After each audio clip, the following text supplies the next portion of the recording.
Dans un instant, la réponse de notre invité Xavier Bertrand, patron LR de la région des Hauts-de-France. Il nous dira aussi notamment si à ses yeux, Jordan Bardella est plus dangereux que Marine Le Pen dans la perspective de la présidentielle. Mais avant cela, le flash avec Fanny Wegscheider.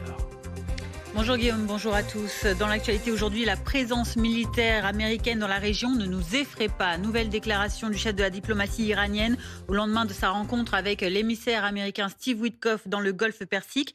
Abbas Araghchi qui déclare par ailleurs douter du sérieux des États-Unis 2 jours après le début des pourparlers entre les deux pays à Oman sur la question du nucléaire iranien. Nous refusons de renoncer à l'enrichissement d'uranium, même en cas de guerre, a-t-il ajouté. En France, les suites de l'enquête sur l'enlèvement dans la Drôme de cette magistrate grenobloise et de sa mère pour une demande de rançon en crypto-monnaie. Le parquet de Lyon annonce l'interpellation de 5 personnes entre cette nuit et ce matin.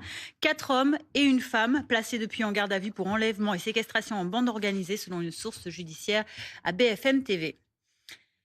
Une simulation de guerre qui démarre aujourd'hui dans l'Hexagone. Son nom, Orion 26, l'exercice militaire français le plus important depuis la guerre froide.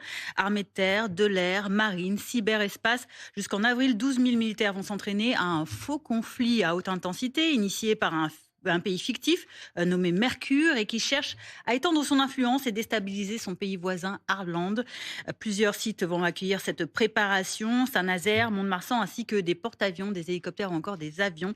En avril, l'OTAN prendra la main et entraînera d'autres pays européens. La Bretagne, toujours sous les eaux. La vigilance orange crue ne concerne plus aujourd'hui que le Morbihan. Météo France qui invite les habitants du département à la plus grande prudence. Le Finistère, concerné lui encore hier, a été rétrogradé au niveau jaune. Et puis l'eau également bien présente dans le sud de l'Europe avec cette nouvelle tempête Martha qui a touché terre en Espagne et au Portugal à quelques jours d'intervalle après Leonardo seulement. En Espagne, les fortes pluies et les vents violents ont contraint à évacuer plus de 11 000 habitants d'Andalousie ces derniers jours pour des dégâts déjà estimés à plus de 500 millions d'euros. Au Portugal, la tempête a tué un pompier volontaire en intervention dans une rivière. Une accalmie est toutefois attendue aujourd'hui, mais les deux pays sont balayés par de nombreux phénomènes extrêmes depuis début janvier. C'est la fin de ce journal. Tout de suite, BFM Politique. Guillaume Daré reçoit Xavier Bertrand, président Les Républicains de la région des Hauts-de-France.